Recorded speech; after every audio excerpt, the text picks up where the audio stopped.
Today I have Angie Shaw, one of my favorite friends in the business and also a lender with Fidelis Mortgage.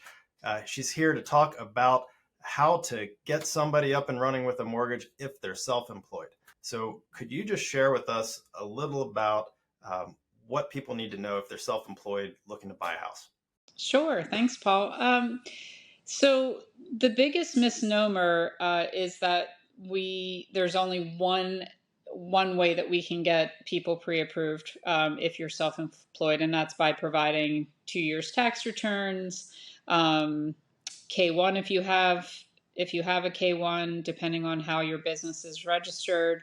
But there's actually many different ways that we can get a self-employed borrower pre-approved. I'll start by explaining the more traditional way. Typically, you do need 2 years of tax returns to show, um, and then as well as a year-to-date profit and loss. If you have a K1, we'll need that and all schedules. And that we use to determine your gross monthly income that we can use. We do add back in depreciation and some other things. And we take an average of those 2 years. That's the traditional route. Say you're new to being self-employed and you just don't have that 2 year tax return. That's still okay. There's some other programs. If you're buying an investment property, for example, we have a no income verification loan where we simply just take your assets and then use potential rent income on the new property, and we qualify you based on that. What I hear from you is like there's a lot of options, right, Angie? And what I've seen with you working with our clients is that a lot of times somebody goes online and they're, trying to get information just by filling out a form online. But if you're self-employed, or really anybody, but especially if you're self-employed, it's so important to actually have a conversation and collaboration with a lender who knows the ins and outs of this.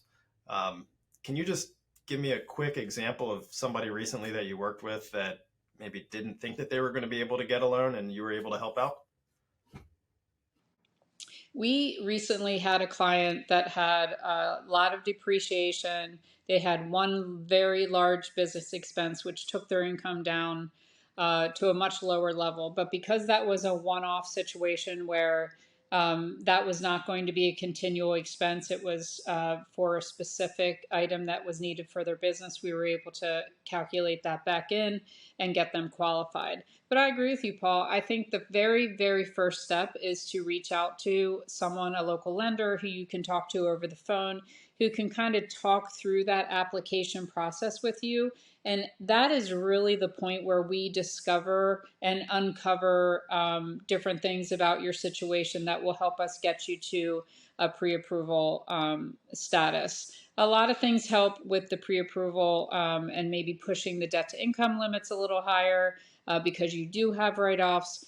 Assets can help offset the debt to income, so that's another way that we approach it.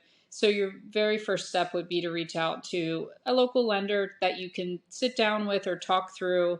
I have a lot of self-employed borrowers who will come meet me in person. We'll sit down and go through the tax returns, and figure out a strategy from there.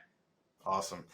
Well, Angie, I so appreciate your time here today. A lot of really great information, not just for our audience, but also for me. It just always makes me feel great to know that I can refer somebody to somebody that I trust. If you need to get a hold of Angie, her information is on my site. Just go to paulhayeshomes.com and you'll be able to find her information there. If you have questions about financing, give her a call, give me a call, and we will answer your questions. So thank you so much. Thank you.